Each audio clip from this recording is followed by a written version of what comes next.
The Unwritten. Existential horror and the economy of erasure in the choir of the Black Horizon. In the vast arsenal of fantasy and science fiction antagonists, weapons typically serve a singular, brutal purpose: destruction. The true and insidious genius of the translators in the choir of the Black Horizon is that they defy this convention. They are not instruments of death, but tools of uncreation. Their purpose is not to inflict a physical end, but to enact a metaphysical reversal, making the conflict not a battle for territory, but a war for the very concept of identity. This weaponization of erasure represents a profound existential horror because it attacks the foundational pillars of self and society: memory, legacy, and the stories that bind us together. The Black Horizon does not conquer. It consumes, and in doing so, it perverts the natural order of life and death into a sterile, cosmic economy of data. The horror of the translator rod lies in its cold, mechanistic precision. It is not a chaotic force of nature, but a manufactured, replicable technology. This immediately introduces a terrifying plausibility. Its operation is a grotesque parody of the Canticle's sacred act, where Siren midwifes a memory into a seed pod, a vessel of light and potential. The translator processes it.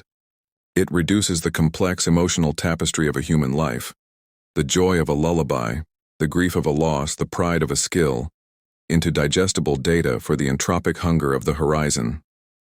The victim is not mourned, they are metabolized. This transforms a person from a subject with agency into an object, a resource to be extracted and expended. The ensuing silence is not the peaceful quiet of rest, but the void of something that never was. It is an anti-memory, a negative space that actively sucks meaning from the world. This process elevates the stakes from survival to ontology. A world under threat by the horizon is not facing mere extinction, but unwriting. History, culture, and love become mere fuel for the engine of oblivion. This creates a chilling paradox for the human collaborators, the makers of the rods. Their complicity reveals the most devastating form of villainy. Not mustache-twirling evil, but desperate, compromised surrender. Some are motivated by ideology, believing a world without painful memory is a utopia, but others are simply broken, trading the memories of others for the temporary relief of their own pain or poverty. They are not conquerors, but addicts, feeding the very thing that will eventually consume them, making the conflict tragically intimate. The enemy is not just an external other, but the internalized desire to escape the burden of consciousness itself. The only flicker of hope against this overwhelming negation is the phenomenon of the anthemic shard, a fragment of memory so pure, so perfectly itself, that the machine cannot digest it. This is the core's defiant answer to the horizon's hunger. It proves that while history can be stolen, truth, in its most essential, irreducible form, is indigestible. It is the fossil of a soul's intent, a core truth that remains. These shards become both a weapon and a metaphor for the entire struggle. Even in the face of absolute erasure, something of us, the best of us, can persist. It is the proof that our stories are not just data, but the fundamental light of creation itself, and that some notes in the great canticle are too powerful to be silenced, even by the void. A poem for the unwritten. They did not take your life, that would be kind, a wound to weep for, a clear and present end. They took the why you lived, the thoughts behind, and made your story a means to their end.